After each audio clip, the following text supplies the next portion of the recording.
Sosok Urip Saputra nekat pesan peti mati dan buat skenario meninggal dunia gara-gara terlilit utang. Insiden mayat hidup di Kabupaten Bogor, Jawa Barat yang viral ternyata hanya rekayasa. Sosok mayat hidup tersebut, Urip Saputra, sengaja membuat skenario dirinya meninggal dunia untuk lepas dari jeratan utang.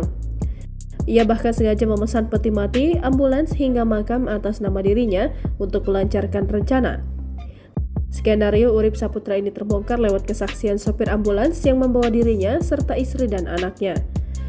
Menurut Kapolres Bogor, AKBP Iman Imanuddin, istri Urip Saputra sempat berkeluh kesah pada sopir ambulans soal keluarganya yang terlilit utang. Lantas seperti apakah sosok Urip Saputra? Dikutip dari tribunnews.bogor.com, ia bertempat tinggal di Desa Mekarsari, Kecamatan Rancabungur, Kabupaten Bogor. Urip Saputra dan keluarganya diketahui belum lama ini menempati rumah di Desa Mekarsari tersebut. Menurut tetangga, enggan disebut namanya, Urip Saputra sebelumnya bertempat tinggal di Desa Rancabungur. Selama ini, Urip Saputra dikenal sebagai rohaniawan dari agama Konghucu. Hal ini disampaikan pengurus lingkungan di tempat tinggal Urip Saputra, Endang, pada Selasa 15 November 2022. Sementara itu, Kepala Desa Rancabungur, Sumantri, mengungkap Urip Saputra sebelumnya berprofesi sebagai tukang servis elektronik. Diketahui ternyata agar terlepas dari lilitan utang, Urip Saputra sengaja membuat skenario dirinya telah meninggal dunia. Awalnya, Urip Saputra disebut-sebut telah meninggal dunia di Semarang, Jawa Tengah saat mengikuti sebuah kegiatan. Jenazahnya kemudian diterbangkan ke Jakarta.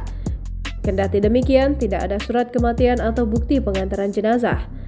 AKBP Iman Imanuddin pada Rabu 16 November 2022 menerangkan jika Urip Saputra beserta istri dan anaknya dijemput menggunakan ambulans yang disewa di kawasan Radio Dalam, Jakarta Selatan. Sopir ambulans tersebut tidak menaruh curiga lantaran Urip Saputra beralasan membawa peti mati untuk kerabatnya di Bogor yang meninggal dunia. Peti mati itu, kata Iman, dipesan Urip Saputra dengan melibatkan sang istri dengan beralasan awalnya ada saudara yang meninggal di Rancabungur. Tetapi saat berhenti di rest area Cibubur, Urip Saputra masuk ke dalam peti mati yang dipesannya. Kendati demikian, sopir ambulans tak menyadari hilangnya Urip Saputra. Ia baru mengetahui peti mati itu berisi Urip Saputra saat diturunkan.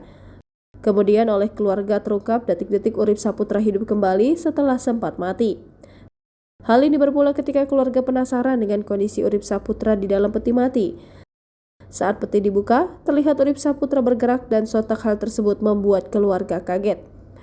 Alhasil, Urip Saputra pun segera dibawa ke klinik untuk memastikan kondisinya. Dari klinik, Urip Saputra dirujuk ke RSUD Kota Bogor untuk mendapat perawatan intensif.